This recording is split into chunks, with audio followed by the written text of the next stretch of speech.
봉도하신 말씀 야고보서 2장 21절에서 26절 말씀 중심에서 온전한 믿음이라는 제목으로 함께 말씀을 통해 은혜 나누기를 원합니다. 지난주에는 부대교회 가서 예배드렸습니다마는 항상 기도하라, 기도의 이상형, 기도의 모범 되시는 예수 그리스도.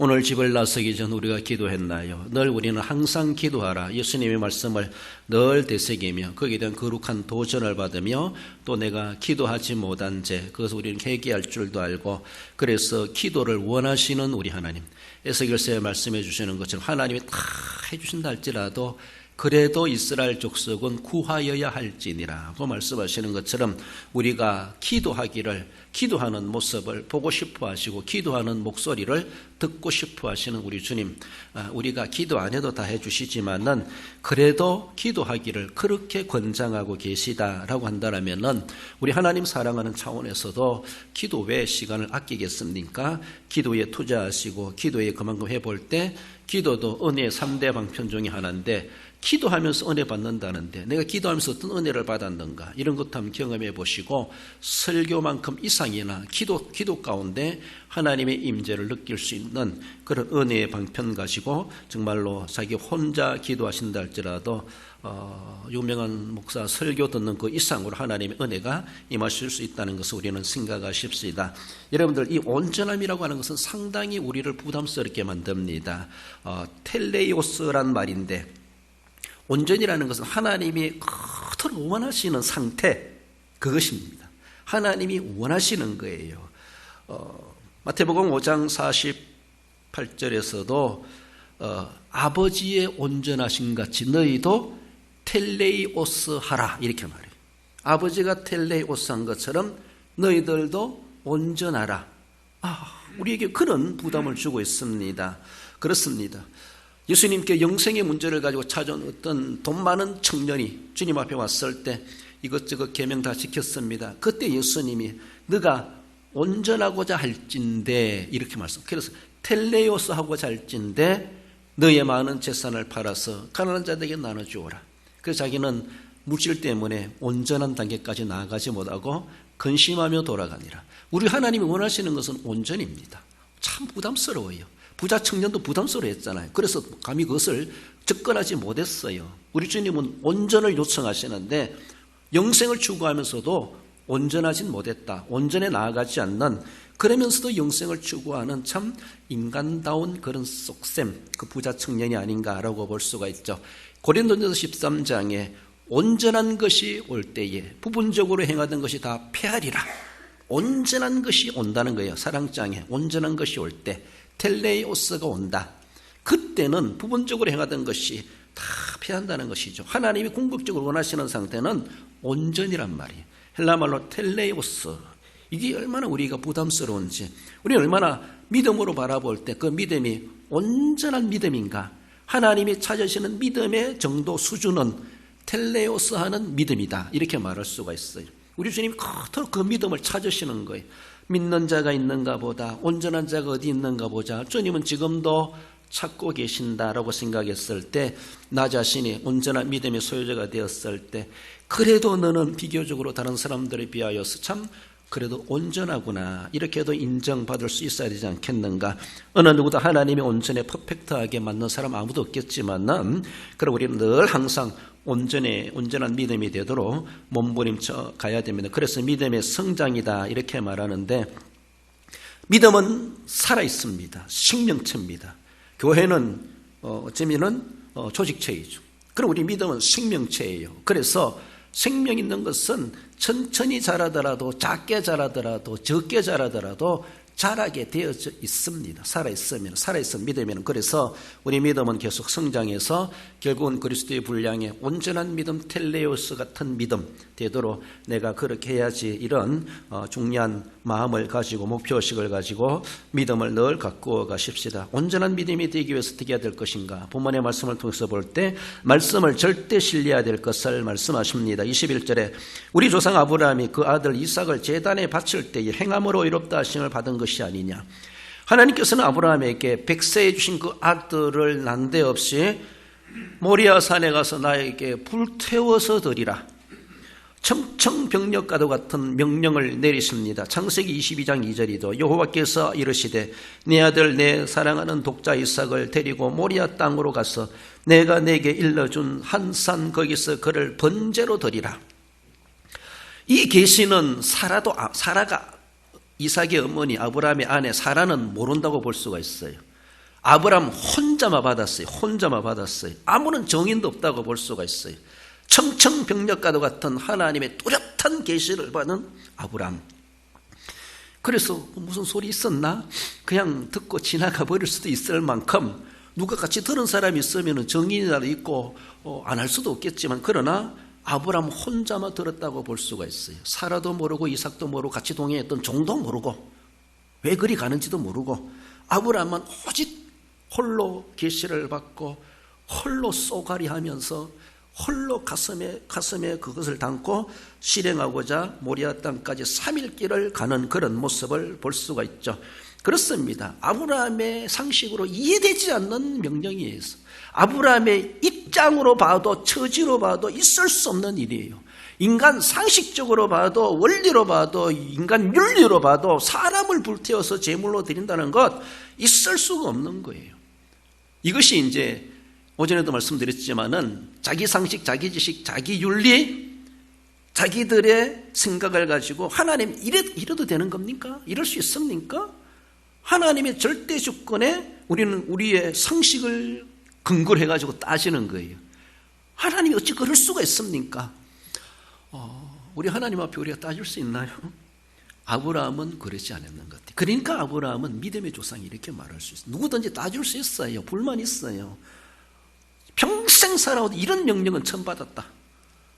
있을 수가 없는 일이죠. 있을 수가 없음에도 불구하고 오전에는 거룩한 절대 가부장적 우리 하나님, 다르게 보면은 하나님의 절대 주권, 하나님이 무슨 말씀을 하시는 거기에 대해서 우리는 더 이상 토를 달 수 없는 것이 하나님의 절대 주권의 원리. 그게 토를 다는 것 자체가 하나님의 절대 주권을 안 믿는다는 거예요. 하나님의 절대자 하나님을 인정 안 하겠다는 것이죠. 자기 어떤 원리와 상식과 지식과 논리와 윤리를 가지고 하나님의 절대 주권을 무마시키려고 하는 것, 얼마나 대먹지 못한 행동인가. 그것 자체가 하나님의 권위를 도전하는 큰 범죄가 아닐 수가 있겠습니까? 하나님 앞에 선악과 따먹는 그 이상으로 큰 범죄라고도 볼 수가 있습니다. 우리는 그걸 참 조심해야 돼. 뭔가 배우고 안다는 그 자체가 아는 것 상식, 그걸 가지고 지식 가지고 하나님의 절대 권력에 도전하라고 주신 것이 결코 아닙니다.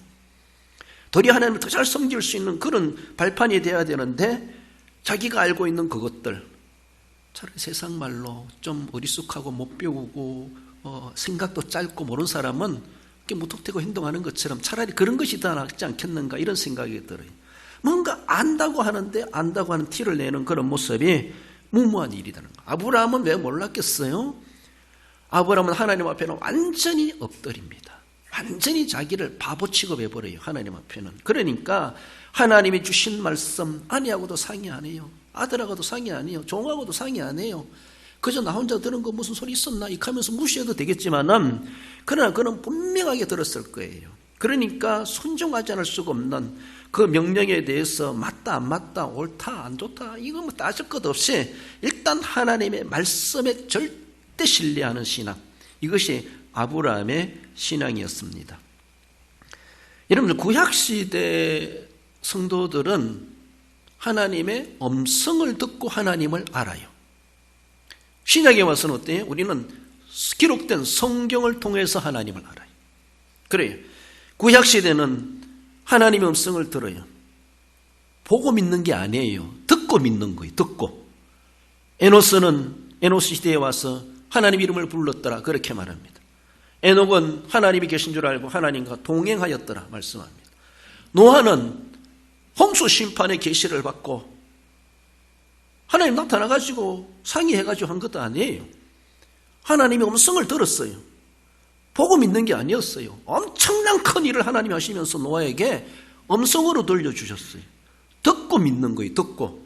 그 말씀에 대해서 가타부타 말하지 않고 일단은 절대 신뢰했던 앞서간 믿음의 선조들, 그리고 오늘 본문이 이제 아브라함까지 보면은 그래요. 절대로 하나님 앞에 따지지 않고 하나님 앞에 자기 입장 말하지 않고 하나님 말씀하신 것에 대해서는 일단은 행동으로. 얼마나 귀한지 몰라요. 그래서 보지 않고 믿는 믿음이 구약시대 성도들은 들음으로 그들은 믿었고 믿은 대로 그들은 행동했어요. 그리고 들은 것을 남들에게 선지자들은 전해줬지요. 우리 신약은 어떤 형태입니까? 기록된 말씀이에요. 더 이상 하나님의 직통 계시 없습니다. 음성 들려주지 않습니다. 이미 계시된 말씀이 기록되게 하셨고 이 말씀을 통해서 말씀이 선포되게 하고 내가 읽고 듣고 할 때 감동되게 하시고 깨닫게 하시고 결단하게 하십니다. 그렇습니다. 그러므로 하나님 여기 책 속에 좀 나타나가지고 예수님 얼굴 좀 보여주고 오병의 기적도 보시니까 실제로 보게 하고 사람 죽은 사람 살리는 거 좀 보면 좋겠는데 그것이 내게도 일어나면 좋겠는데 하나님은 그렇게 하지 않습니다. 이미 성경에 다 있다. 성경을 봐라. 성경 못 믿으면은 못 믿는 거다. 아브라함은 노아는 글이 있었던 것도 아니 하나님 앞에 그저 하늘에서 들려오는 소리 듣고 실제적으로 행동했어요. 실제적으로. 우리는 그래도 글이라도 있잖아요. 다시 볼 수 있잖아요. 다시 확인할 수도 있잖아요. 그렇잖아요. 구약시대 노아나 아브라함이나 이런 사람들보다 더 쉬운 인프라 신앙 환경 우리에게 있다고 볼 수가 있습니다. 이 말씀은 만고불변의 진리고 이 말씀은 계시 예언된 말씀이고 그대로 이루어지게 되어 있어요. 그래서 이루어지는 것에 대해서 과거, 현재, 미래로 우리 시대로 따져볼 때도 지금도 이루어지는 말씀이고 앞으로 이루어지는 말씀을 통해서 내가 어떻게 대비해 가야 될 것인가, 그것이 우리가 말씀에 대한 절대 신뢰하는 것, 하나님 말씀을 절대 신뢰하는 것, 이것부터 우리에게 있어야 됩니다. 하나님 말씀은 임시적이거나 그저 흘러 지나가는 그렇게 대해도 되는 하나님의 말씀이 아닙니다. 노아가 하나님이 한 번 주셨던 계시를 그냥 임시로 듣고 흘러 지나가 버리고 까먹었다. 어떻게 되겠습니까? 아브라함이 하나님 주신 한 번의 계시를 그냥 흘러 지나가 버리고 무가치하게 여기고 자기와 상관없는 것처럼 여겼다면은 그런 아브라함이 되지 못했을 겁니다. 그렇습니다. 하나님의 말씀은 유효한 말씀으로 믿고 그 말씀은 반드시 내가 순종하든지 안 하든지 이루어지고야만은 하나님의 말씀이다라는 것을 우리는 생각할 때 그 말씀을 우리가 절대 신뢰하는 것이 내 상식, 내 처지, 내 상태, 내 형편보다 전제되어야 된다는 것이죠. 이사야 45장 23절에 이런 말씀이 있어요. 내 입에서 공의로운 말이 나갔은즉 돌아오지 아니하나니. 무슨 말입니까? 하나님 한 분 내뱉은 말씀은 취소하는 게 없다는 거예요.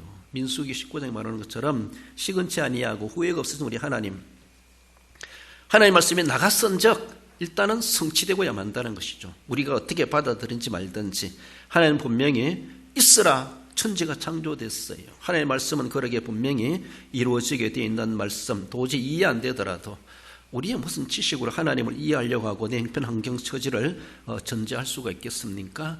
그럴지라도 어쩌면 아브라함이 순종했던 거, 노아가 순종했던 거, 앞서간 믿음의 선조들이 그렇게 보지도 못했으면서도 순종했다는 것, 그저 소리만 듣고 순종했다는 것이 엄청난 결과 은혜를 누렸다는 것을 기억합시다. 그래서 온전한 믿음으로 나아가는 출발점임을 보여줍니다. 나아가서 온전한 믿음의 자손은 마음이라고 하는 것을 말씀합니다. 23절에 성경에 이런 바 아브라함이 하나님을 믿으니 이것을 의로 여기셨다는 말씀이 이루어졌고, 성경에서는 인간의 가장 중요한 부분을 말할 때 마음을 지칭합니다. 마음을. 그래서 잠언서에서도 4장 23절에 모든 지킬 만한 것 중에 더욱 내 마음을 지키라 생명의 근원이 이에서 남이니라고 그렇게 말씀합니다. 그래서 우리가 예수님을 믿을 때 예수님을 내 마음속에 영접한다 이렇게 표현합니다. 성경에서도 마음을 인간 인격의 가장 중요한 중심 자리로 이야기합니다. 그렇죠. 물론 우리가 하나님을 지금 내 마음속에 모시면은 내 입술에도 내 말소리에도 내 눈꽃에도 하나님의 모습이 드러나야 되죠. 가장 내 마음속에 자정하시도록 내 믿음의 자손은 마음이고 예수님을 영접한다는 것은 내 마음에 영접하는 거예요.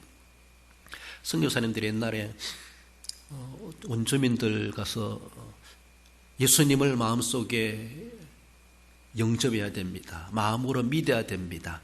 이거 성경 원리대로 그래 가르치는데 원주민들이 마음이 뭐라요? 마음이 몰라. 마음이란 걸 몰라.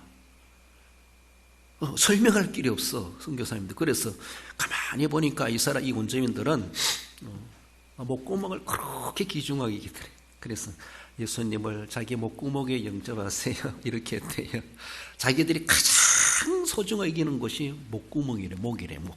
그래가지고 마음을 어떻게 설명할 길이 없어가지고 그들의 문화죠. 그들의 문화와 풍습 가운데, 인식 가운데 목을 그렇게 소중하게 여기는 것을 알고 바로 저것이다. 자기가 가장 소중하게 여기는 것. 오늘 본문에 생명의 근원이 이에서 남이니라 라고 말하는 것처럼, 그래서 어쩔 수 없어가지고 선교사님들이 예수님을 목구멍으로 믿어야 됩니다. 예수님을 목구멍에 모셔야 됩니다. 그래요. 아무튼 일반적인 모습에서 마음으로 말해주고 있는데 우리는 이미 다 이해하고 있습니다. 그래요. 로마서 10장 10절에서도 사람이 마음으로 믿어 의에 이르고 입으로 시인하여 구원에 이르느니라. 예수님을 믿는 것은 마음으로 믿는 거예요. 교회에 다니는 것은 그 마음으로 믿는 하나님을 내가 찬송하고 예배하기 위해서 교회에 나오는 거예요. 행함이에요. 행함. 교회 다닌다고 해서 믿는 게 아닙니다. 믿으니까 교회에 다니는 거예요. 예수님을 내 마음속에 믿으니까, 예수님이 날 위하여 십자가에 펴려 돌아가신 사실을 내가 마음으로 전인격적으로 믿는다는 것을 마음에 영접한다, 마음으로 믿는다, 그러는 거예요. 어떤 건 믿고 어떤 건 못 믿고 그런 게 아니에요. 예수님에 대한 것 전부를 내가 다 마음에 받아들입니다. 그래요. 내 마음은 생명의 근원이에요. 이 마음이 깨어지면 나는 죽는 거예요. 그만큼 우리에겐 소중한 거예요. 그래서 예수님을 내 마음속에 모신다고 하는 것, 이것이 바로 믿는 것이고, 그렇게 예수님을 마음속에 모신 사람이 교회 다니는 거예요. 전도하는 거예요. 말씀대로 살아가는 거예요. 그래요. 오늘 아침에 또 텔레비를 틀었는데 한소망교회 유영보 목사님 설교하시면서 예화를 들은 이런 말씀을 하시더라고요. 좋다. 어떤 88 된 어머니가 나 누구라요? 몰라. 아들이 나 몰라. 그래서 딸이 짓궂게 물어봤대. 예수님 누구라요? 이러니까 내 마음속에 살아계신 분. 이렇게 하더래. 치매 걸려도 하나님 나 예수님은 알게 해주세요. 이렇게 하더래. 아들 딸 몰라봐도 몰라 해도 그래서 예수님이 누구라 물어보니까 내 마음속에 살아계신 분이지 이렇게 말해야 돼. 치매 걸린 할머니도 그 소리 하더래요. 얼마나 귀한지 몰라요. 평소에 내 마음속에 살아계신 하나님을 얼마나 귀중하게 여기고 애터댔으면은 치매 걸려도 그건 안 잊어버려. 그거는 고백할 수 있다. 그런 말씀을 하시는 것 들었습니다. 정말로 귀하다. 모두가 다 그러게 되길 바라는데, 그쵸?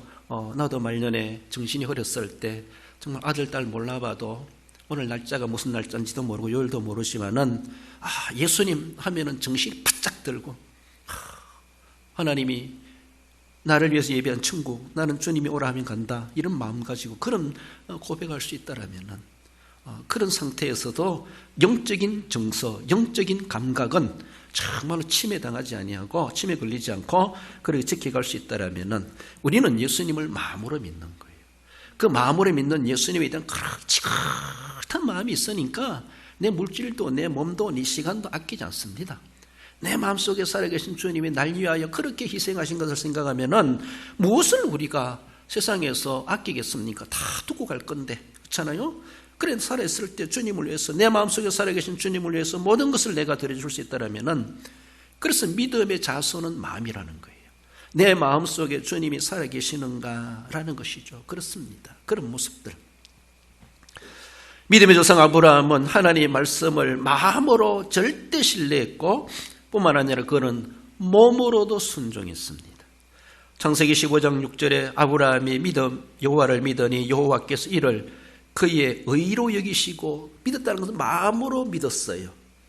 그 마음으로 그렇게 믿은 하나님에 대해서 하나님이 아들을 바치라, 이런 말씀이 임하였다 할지라도 그는 몸으로 행동하지 않습니까? 몸으로 따르지 않습니까? 그러니까 하나님께서 바로 너에게 이 땅을 주고 이 자손을 주고 너의 후손들이 왕국을 이룰 것이다. 하나님께서 그런 비전을 심어주시는 것을 볼 수 있습니다. 엠마오로 가는 두 제자에게도 부활하신 예수님 나타나서 그렇게 말씀하실 때 누가복음 24장 32절에 길에서 우리에게 말씀하시고 우리에게 성경을 풀어주실 때에 우리 속에서 마음이 뜨겁지 아니하더냐. 마음이 뜨거워지는 것. 말씀 들으면서 예배 드리면서 찬송 부르면서 찬송 들으면서 마음이 뜨거워지는 것. 이것이 은혜입니다. 이 마음에 그 믿음이 그만큼 싹 트여지고 더 성장해가고 단련해지는 그런 모습. 우리 속에서 마음이 뜨겁지 아니하더냐. 하나님의 은혜는 바로 그 임하시는 장소라고 한다면 우리의 마음이다라고 볼 수 있어요. 그래서 마음가짐 잘하고 마음에서 나오는 것이 우리를 거룩하게 하든지 부정하게 하든지 중요하다고 하는 것을 말씀합니다. 믿음의 자손은 마음입니다. 예수 그리스도를 우리 마음속에 모시고 정말 다른 어떤 것보다도 다 내어놓고 예수님 한 분만으로 내 마음속에 자정하시도록 모시고 그래서 그분이 주시는 살아계신 예수님으로 인해서 내 믿음이 날마다 성장해 갔을 때 그래도 적어나마 온전한 믿음의 분량에 이를 수가 있다라고 볼 수 있습니다. 나가서 마지막으로 온전한 믿음은 행함이 겸비된 믿음임을 말씀합니다. 24절에 사람이 행함으로 의롭다 하심을 받고 믿음으로만은 아니니라. 야고보서에 대해서 상당히 종교개혁자들이 좀 천대받았습니다. 왜 그런가 하면은 야고보서는 상당히 행위를 강조해요. 종교개혁자들의 주장이 뭐예요? 우리가 공로로, 행함으로, 헌금 많이 한다고, 봉사 많이 한다고 구원받는 게 아니다. 속죄표를 돈 주고 사야지 헌금 많이 하자가 내가 구원받는 것이 속죄함을 받는 게 아니다. 이게 종교개혁자들의 주장입니다. 행함으로 구원받는 것이 아니라 이신칭이 믿음으로 구원받는 것이다. 그런데 야고보서는 어쩌면은 행위를 강조합니다. 행위를 강조하니까 그래서 어쩌면은 루트 같은 사람도 야고보서를 지푸라기 복음이다. 이렇게 지푸라기 복음. 야고보서가 어떻게 성경에 들어왔지? 저기 무슨 자격으로 성경 속에 들어왔지? 종교개혁자들이 천시할 만큼 야고보서에 대해서 그렇게 얘기합니다. 그럼 우리가 야고보서는 히브리서 터위에 세워진 야고보서 이렇게 생각해야 돼. 히브리서는 오직 예수님을 주장합니다. 히브리서와 야고보서를 같이 볼 필요가 있어요. 히브리서는 우리의 영성을 이야기한다면 야고보서는 우리의 행위를 강조합니다. 이거는 짝이 맞아요. 그래서 정말로 마리아는 말씀을 그렇게 듣기를 원했던 것처럼 마르다는 섬길 줄 알았던 것처럼 그렇다고 마르다가 마리아만큼 믿음이 없었느냐? 아니에요. 야고보서의 행동을 할 수 있는 사람은 이미 히브리서를 이미 섭렵한 사람이다라고 볼 수가 있어요. 야고보서를 이해할 수 있다라면 야고보서를 예로 그렇게 내가 행함을 나타낼 수 있다라면 그 행함이라고 하는 것은 남에게 보여주기 위한 것이 아니라 히브리서 믿음의 바탕이 행해지는 행위가 야고보서라는 것이죠. 그래서 야고보서는 결코 지푸라기 복음이 아니라 이거는 쉬운 말로 상당히 수준 있는 믿음을 요구하는 거예요. 상당히 수준 있는 믿음.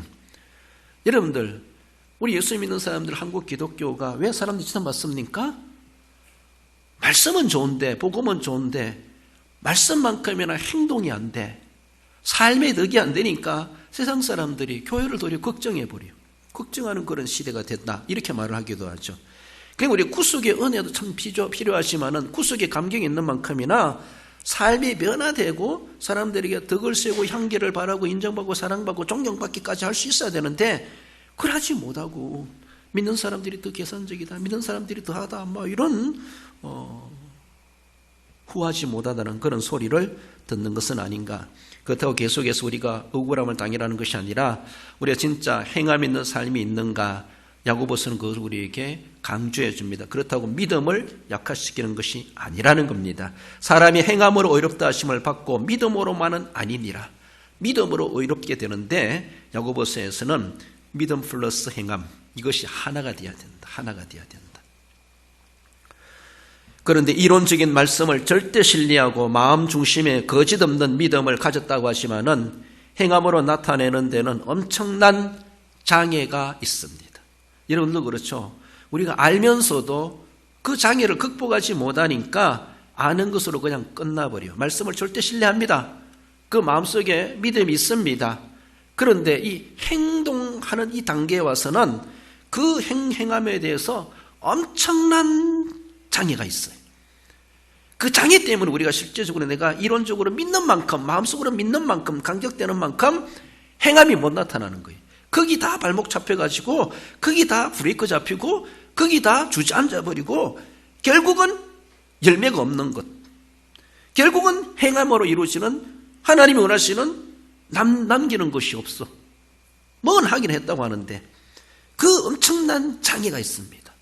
그 장애가 누가 장애를 놓은 것이 아니라 그 장애는 내 속에 있는 거예요. 내 속에. 내게 있는 거예요. 내게 있는 거. 우리 그 장애를 우리 알아야 돼요. 우리가 그렇게 귀중히 여기는데 자존심이 장애가 될 수가 있어요. 체면이요 명예요 남의 이목이요 뭔가 하려고 하니까 서먹해. 서먹하니까 안 해. 못해. 자신이 가지고 있는 생각도 있고 고집도 있고 아집도 있고 주장도 있고 자기가 판단하는 것도 있고 손이 계산이 나와 또 계산도 해. 타산을 따집니다. 내가 누군데 존재감도 가집니다. 그래서 자기가 자기의 발목을 잡아요. 자기가 자기의 발목을 잡아.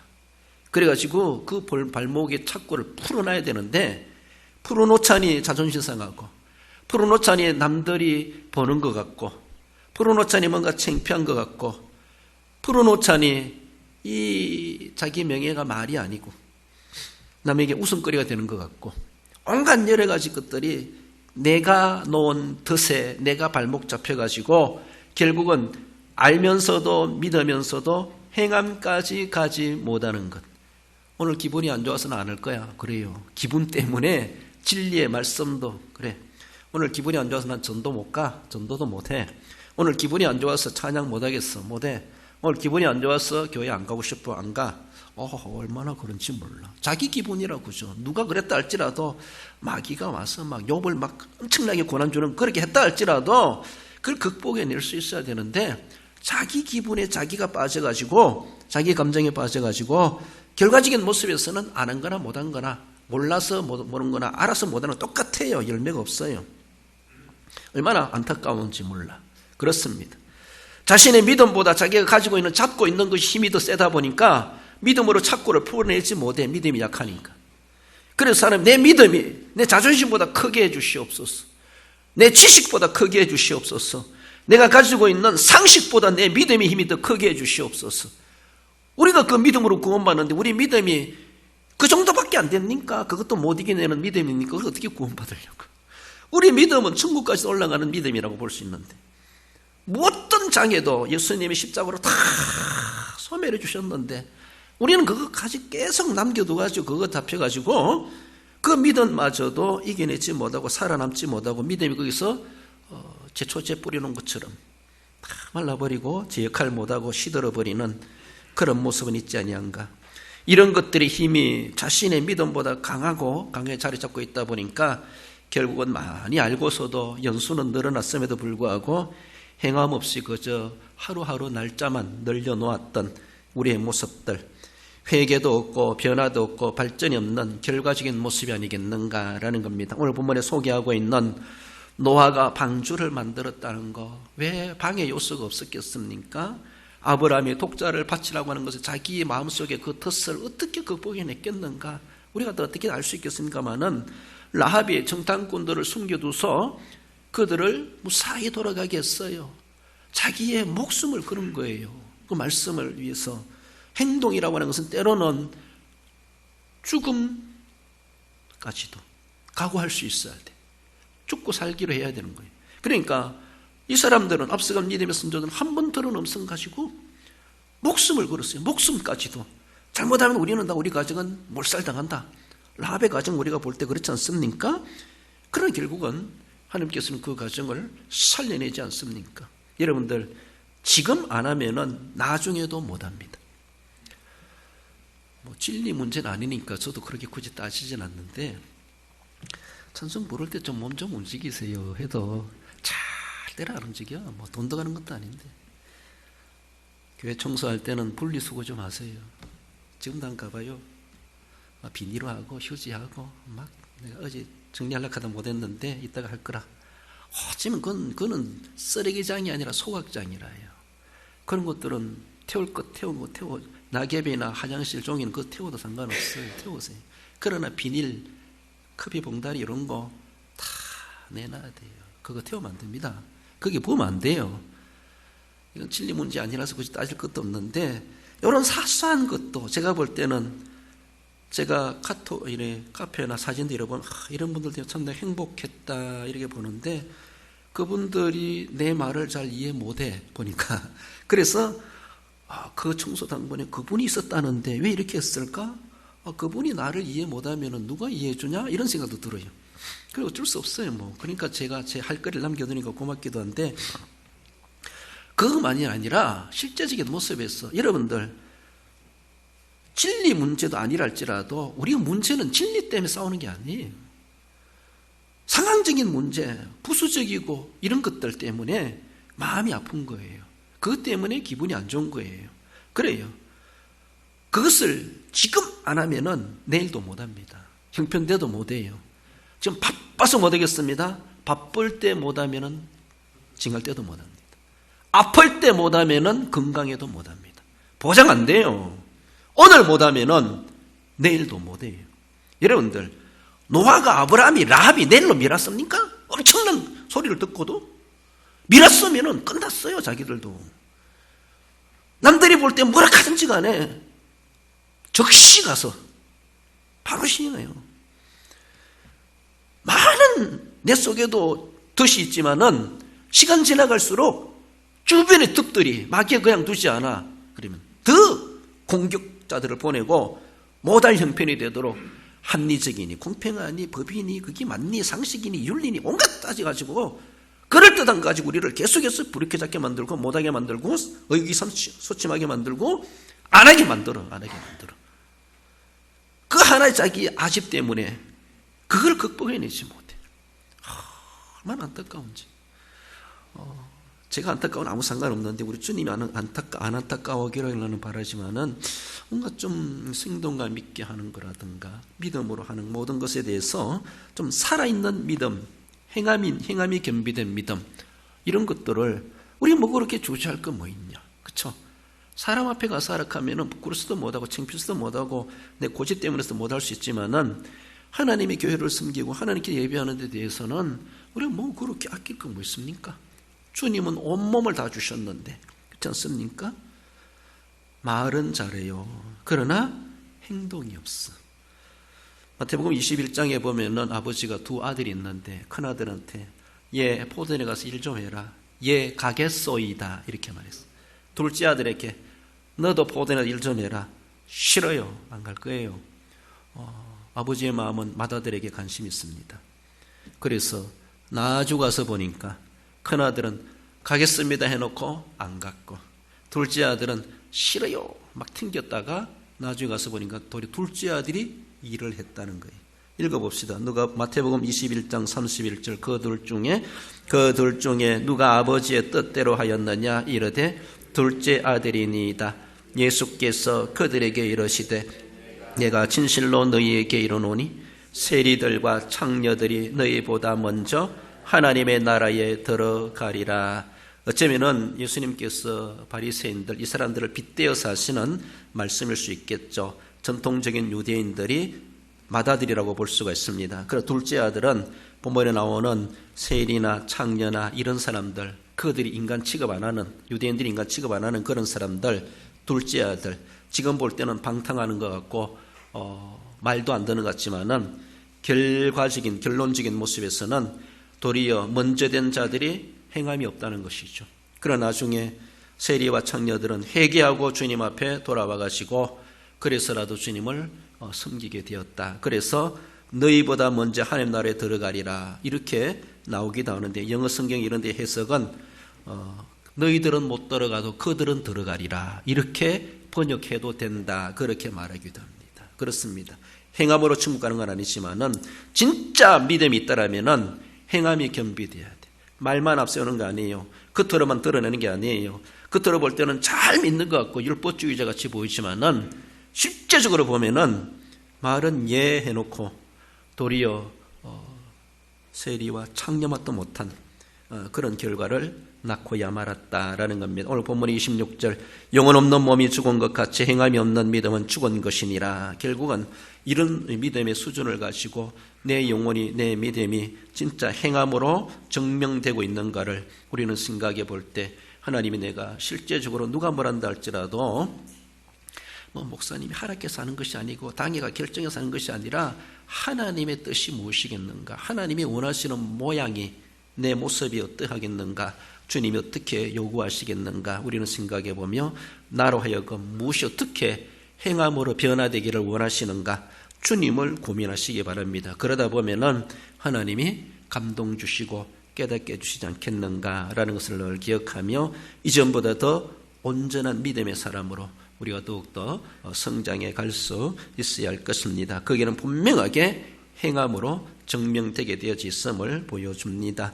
결론적으로 읽어봅시다. 온전한 믿음이 되도록 말씀을 절대 신뢰하고 마음으로 굳게 믿는 그대로를 안팎의 모든 장애를 극복하여 행함으로 나타내어 살아있는 믿음의 사람으로서 더 존귀하게 쓰임받기에 합당한 성도가 됩니다. 그렇습니다. 하나님께서는 믿음을 찾으십니다. 온전한 믿음의 사람이 되기를 그토록 원하신다는 것을 늘 기억하시고 그 믿음이 정말 하나님 앞에 적어나마 그래도 인정받고 더 큰 것으로 맡김받기 합당한 또 하나님 나라에 합당한 자 되도록 믿음으로 날마다 성장하며 주님을 기쁘시게 하며 살아가시는 우리 성도 모두가 되시기를 주님의 이름으로 축원드립니다.